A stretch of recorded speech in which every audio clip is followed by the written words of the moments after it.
First of all, thank you for having me. I'm very excited to be here. I've been looking forward to this conversation for quite some time. I'm Joe Loveless. I'm with Neustar. We're a security provider. We're worldwide, of course. I'm out of the office. It's near Washington, D.C., and I'm here to talk about denial of service. And in terms of 2018, I mean, what a year it's been, and it's only March. I mean, it's only March, and we have seen just record-breaking activity and a tremendous tempo of DDoS attacks. So we're going to talk a little bit about what's behind that. I'm going to share good pieces of insight from what we see in our Security Operations Center, and hopefully some insights that you can use to improve the safety of your organization. This is an interesting time frame. You know, if you look back at 2015, it wasn't long ago when a 256 gigabit attack, just in terms of size, that was the biggest attack, and that was huge. That's almost becoming routine. And it took no time at all in 2016, particularly with the incorporation of Mirai code, which activated botnets to create massive attacks. As you know, there were attacks in 2016 that were over 1 terabit in size. They actually happened to impact a large DNS provider that was not Neustar. But certainly Neustar is a target as much as a provider, so we paid close attention to this attack. And then it was shortly thereafter that a large ISP in Europe was hit with 1.2. And we saw the potential of organizations being able to be impacted by large attacks. Now, what's interesting about that is that we hit this big peak at 1.2. In 2017, the question came down to, well, we're the monsters, because at the end of 2016, we're all thinking, hey, it's going to be 1.5. You're going to maybe see 2 terabit attacks. You've got all these botnets, compromised devices, and so on. And where were they? And the thing was that 2017 for the Black Hats was actually a lucrative year.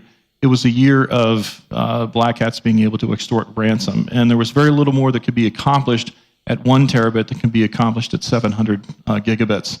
And it shows basically the evolution of the attackers themselves, looking to actually extrapolate data, extrapolate money, extrapolate damage and reputation, and it showed the motivation of attackers to be very savvy in being able to extract specific objectives from companies. Now, what we've seen here in 2018, and again, it's only March, is we've seen these attacks that leverage a new type of attack called Memcache D.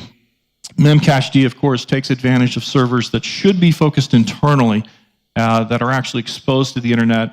Some of the latest estimates have it at about 100,000 of these servers are out. And it's basically scaling it similar to typical amplification attacks that we see with DNS, amplification attacks that we've seen specifically with DNSSEC. And if you look at DNSSEC, Neustar had produced a study a couple of years ago where we showed that there was, we had surveyed and actually queried a bunch of DNSSEC servers to find out what the response could be in the amplification rates. That was a staggering 217 times. You could send a very tiny inquiry to a server, and then you would see 217 times the response, and you could direct that at someone else. In Memcache D, the scale is 51,000. It's monstrous, and it takes no time for these attacks to ramp up. Now, these attacks are easily defeated. You're going to hear a lot about these types of attacks. They're easily swiped away. They can be blocked, but they have created a lot of headlines because size is back, and there are people who actually like to lever this amount of power. But it couldn't happen at a worse time. As you've seen in some of the earlier presentations, and as we all know, organizations are transforming. We're incorporating cloud, data centers, where the world was actually safe, and when you had your data center behind halon, behind glass and ceramic tiles. But now that we've moved a lot of that to the cloud and are moving that to the cloud, we become far more vulnerable as organizations, and we have to be secure in this journey.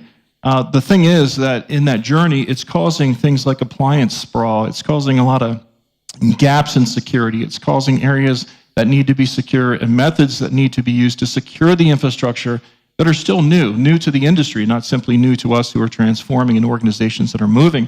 And of course, this is at a time when attacks are far more complex. This is at a time when attackers are far more savvy.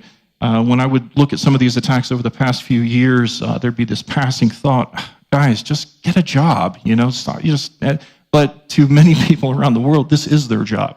They were focused solely on being able to extrapolate data, and they're focused entirely on being able to make that data pay, whether they take that data and sell it, or whether they sell it back to you for ransom. So the motivation of attackers continues to show in the evolution of the types of attacks, the complexity of the attacks, the merging of attacks, using DDoS attacks with other cybersecurity or cyber attacking tools.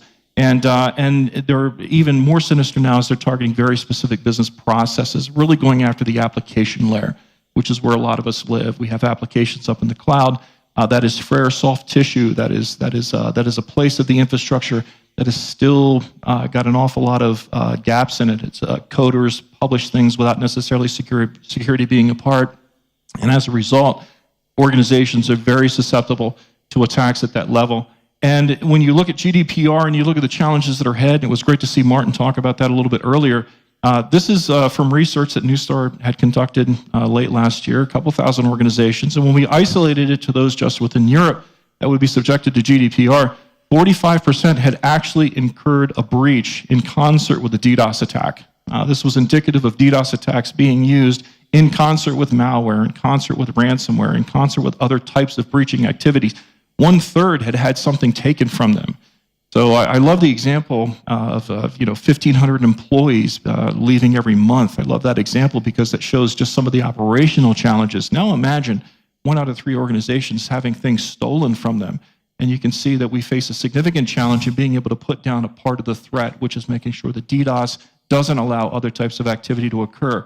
But the fact that customer data specifically had occurred in over 25% of the organizations just showed that the daunting challenge of DDoS isn't simply saturation, it's simply not taking down circuits, it's simply not, well, or nuisance attacks, or, it is very legitimate in terms of its risk, and it's very legitimate in terms of how we have to approach that particular threat. It's not backwater. DDoS isn't simply a nuisance by some 14-year-old kid.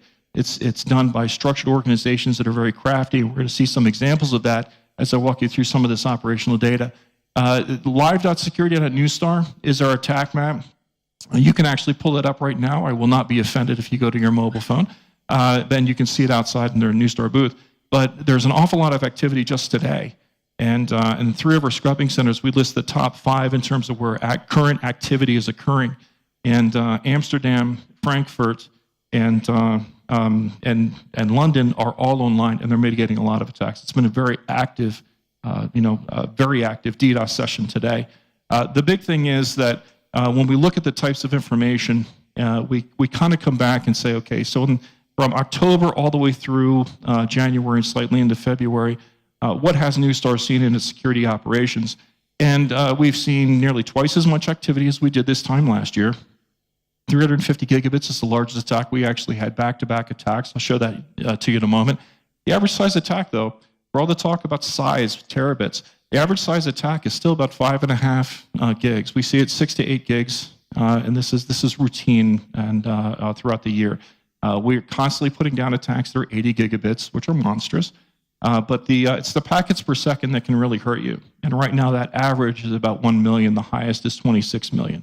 So attacks actually have many different aspects to them. It's not simply all around size. It has to be around objective. What is interesting about this particular chart, though, is that you'll see that these massive attacks that gain the headlines are a very small fraction of what's going on. It's the smaller attacks that are far more dangerous. And we're going to take a look at them in just a moment. But I did want to share with you this particular piece. Neustar had mitigated very recently, within the last couple of weeks, several IPv6 attacks. So for anyone who's running IPv6, it's important to know that these particular DDoS attacks are now live and actually happening. IPv6 is an active vector. Attackers have learned how to use this, and if you use an IPv4 and IPv6, then you've really got to take IPv6 into your considerations around DDoS defense. And that is a significant consideration. That's not a small thing. But you can see the size of attack. The attack lasted about 6 minutes, but it involved more than 650 networks, 1,900 different IPv6 hosts, and it ramped up very, very quickly.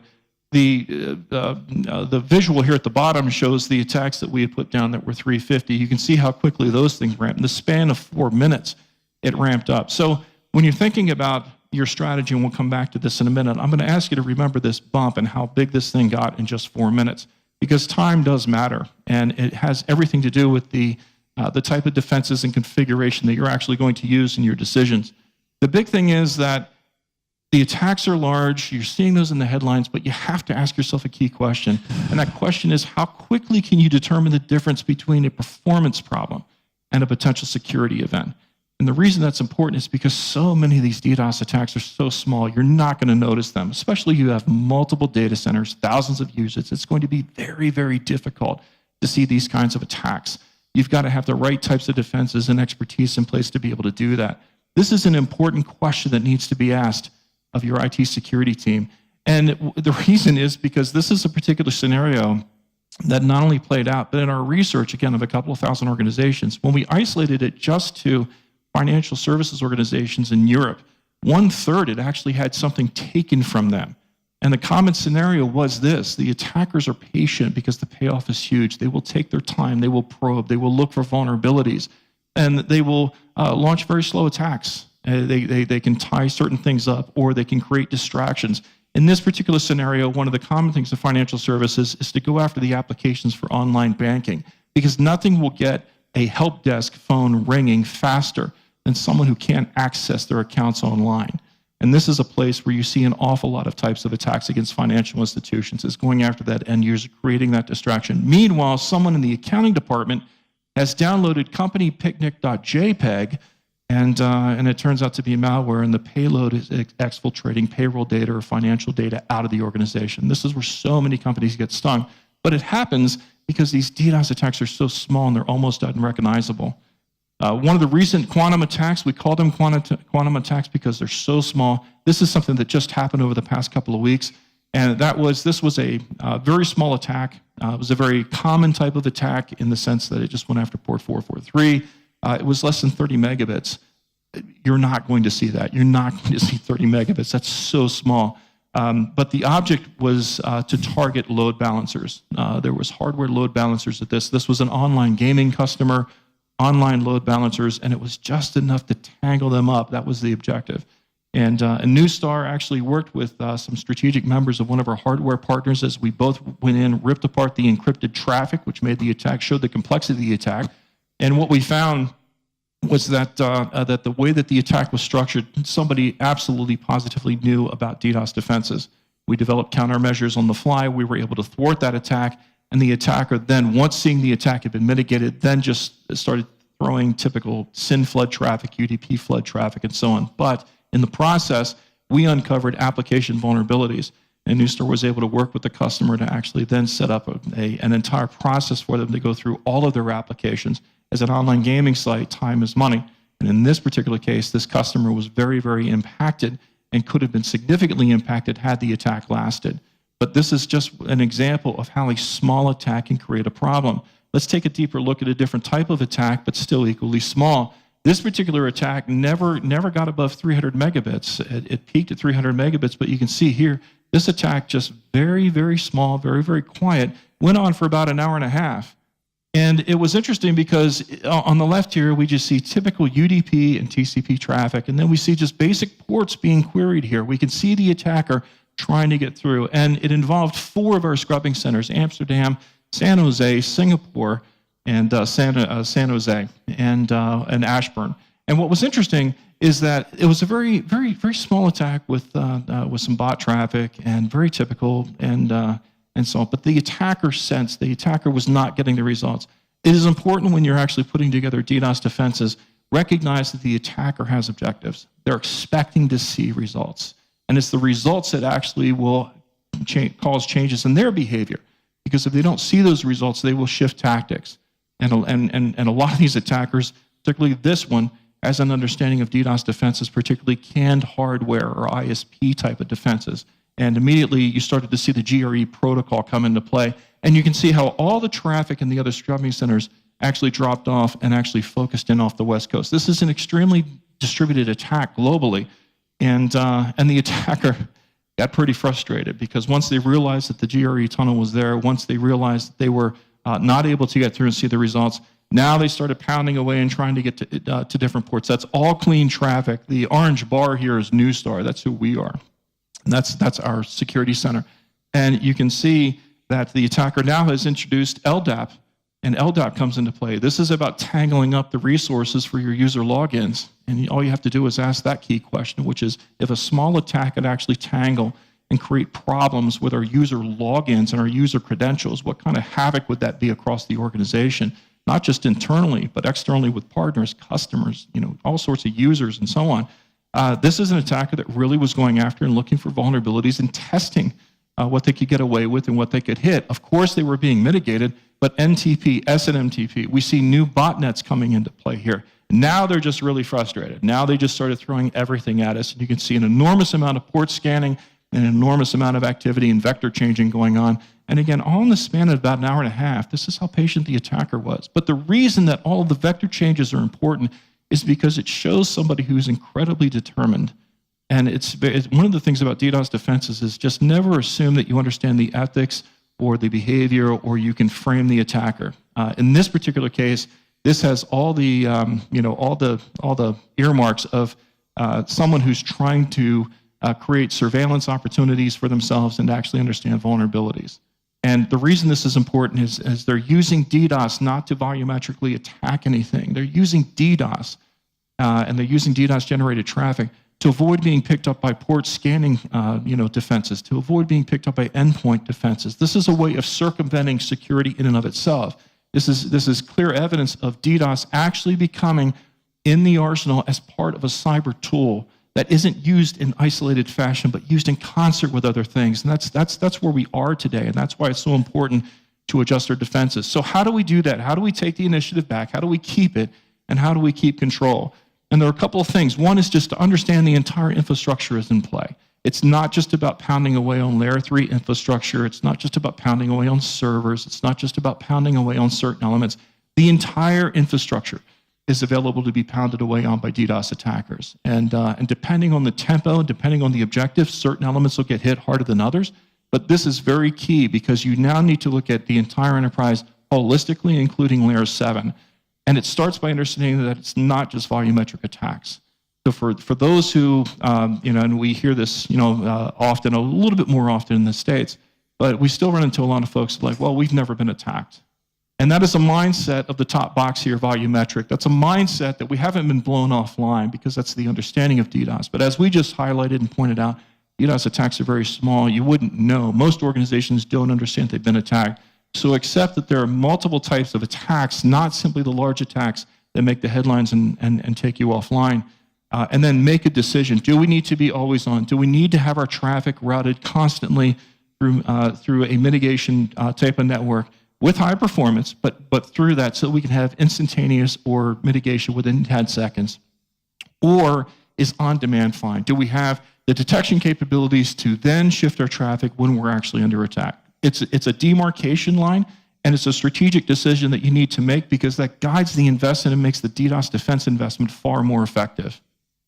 The big things to check down here, of course, is you want to be able to assess and quantify your risk. What makes you an attractive target? What makes your company? It's very dangerous to assume that you're not worthy of attack. Well, we're just a payment processor, or well, we're just an online retailer, very small business. If you're online, you're susceptible. Whether you're vulnerable or not, that's up to you. But assess and quantify the risk. What would it cost to be down? What would it cost to have our user logins impacted and impaired? For the large attacks right now, for the Memcache D, rate limit porting, that's really easy. Now, Facebook likes to use this port, so if you have Facebook running in your organization or allow it, you'll have to work with that app and you'll have to work it out. But that's one place where you can actually just shut down Memcache D and not worry about it. And then you get into risk profiles and you get into things like being able to right size, using baselines to understand the difference of when something is awry and when something doesn't look right to alert you to trouble much faster. The effective testing elements, you want to go through and you want to test these things. You want to absolutely test your OS footprint, and you want to test UDP flow. As you go through and you test your defenses and you test your scenarios, these are the very specific elements that you want to test into. The big thing is, again, don't keep it to infrastructure. Make sure you're including the application layer and include developers in these conversations. Anything they can do on their side before it impacts your side, because they don't get the calls when the application is down, you get the calls. Neustar is next generation. This is our infrastructure. Currently 14 nodes, 10 terabits of protection. And again, the live map is out there. But it's also running, Neustar runs one of the world's largest mission critical DNS networks, Ultra DNS, which sits in hyper proximity to our DDoS protection. It is actually where our DDoS protection started, which was organically. We've been doing this about 15 years to prevent attacks against our infrastructure. Neustar has to get it right because, again, we're not simply a service provider, we're also a target. And we see so many different types of attacks, and the DNS network allows us to get so much network intelligence. We're seeing about 10% of the DNS traffic around the world, and one of our strategic partners sees 75% of all network traffic around the world. So that all goes into us being able to actually create very fast and very effective solutions. CyberProtect NG, of course, 10 terabits. We got a cloud-based WAF, which is actually scalable. It's OSI, it's full stack 3, 4, and 7, plus IPv6. Again, engineered from the ground up to be able to provide maximum protection across the entire stack, and more importantly, to help you secure that vulnerable layer 7, which we're all moving into, and which a lot of organizations are transforming into as they go into these multiple cloud, hybrid cloud, and even software-defined data systems. Only tier 1 providers. So these connections and these nodes are high performance. They're direct connects. It doesn't flow through the internet. These are direct connects, and these are high-powered pipes to make sure that performance is optimum, because protection without performance is almost the same as being knocked offline. Right here in Europe, more than 4 terabits. Amsterdam, Frankfurt, Marseille just came online. Stockholm just came online, 600. And then, of course, we've got 1.2 in London. So for GDPR and those that actually need to keep data within the continent, it is absolutely, the power is absolutely here, not simply to be able to handle large attacks, but also to be able to maintain high performance if you're going in an always-on direction. So the big thing to take away is that big is back, but don't get distracted and taken away from the small attacks, because those are the ones that are extremely dangerous. They're the most common, and the biggest crooks don't make the headlines. And those are the people that you really need to make sure that you're fighting. And of course, stay disciplined. Just stay completely disciplined, focus, and really on the fundamentals when it comes to DDoS protection, and accept DDoS as a legitimate threat as part of an overall arsenal that attackers are using. You can follow us on Twitter at Neustar. Again, live.security.neustar. That's near-time data. That's just it's like maybe two-minute delay or whatever, and you can see it out here. And of course, security.neustar is our page. So with that, I'm surprised you didn't use massive attack, not pinprick. I mean, I think that I thought about it. It's not a pinprick. It's bigger. I've got some crystal method in my library, but yeah. Joseph Loveless, ladies and gentlemen. Thank you.